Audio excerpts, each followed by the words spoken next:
Today we are examining the technical classification of malicious software. This is not a singular threat, but a collection of distinct code architectures designed to compromise system integrity. For the general public, the term virus is used interchangeably with all malicious code.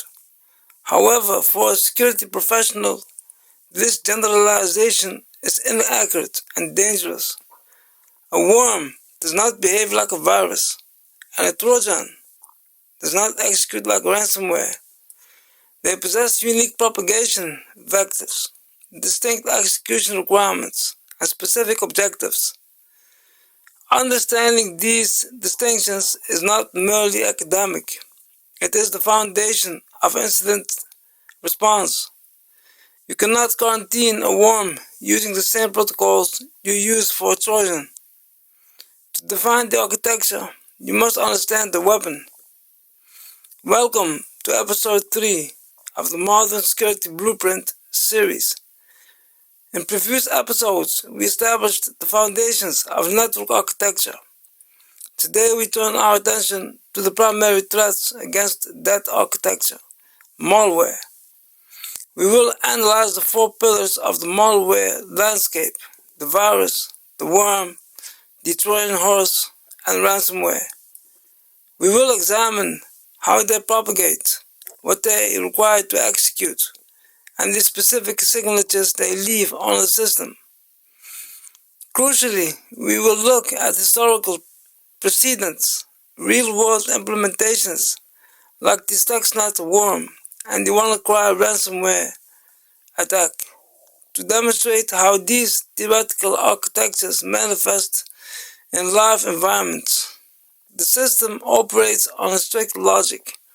Code is either authorized or unauthorized. Malware is simply unauthorized code attempting to achieve a specific state, whether that is replication, access, or destruction. Let us begin with the oldest and most misunderstood category.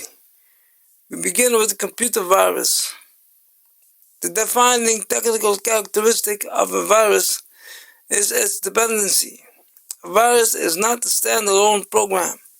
It is a segment of malicious code that must attach itself to a legitimate host file to exist. Consider the architecture of a standard executable file. A virus inserts its payload into this file, modifying the code structure. It effectively binds itself to the host. However, the mere presence of this code does not compromise the system immediately. This is the critical distinction. A virus requires a user action to execute.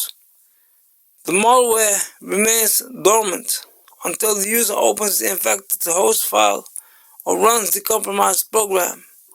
Once executed, the virus code loads into the system memory. From there, it seeks to replicate. It scans the file system for other susceptible files, often executables, scripts, or macros within documents, and injects its code into them. To understand this dependency, we can look at the I Love You virus of 2000. This was a Visual Basic script virus attached to an email. It could not magically execute itself. It required the user to physically click the attachment. Once that user action occurred, the script executed, accessed the Outlook address book, and replicated by sending itself to every contact. It relied entirely on human interaction to bridge the gap between systems. There are specific sub-architectures of viruses you must identify. File infectors. These attach to .exe or .com files. They often use a technique called prepending, adding their code to the beginning of the file so they execute first. Boot sector viruses. These attack the master boot record, MBR. They execute before the operating system fully loads. granting them higher level control. Macroviruses. These exploit the scripting languages found in productivity software like Microsoft Excel or Word. The damage caused by a virus can range from minor system instability to total data corruption, such as the CIH or Chernobyl virus, which attempts to overwrite the system BIOS, rendering the hardware useless. But remember the core principle: without a host file,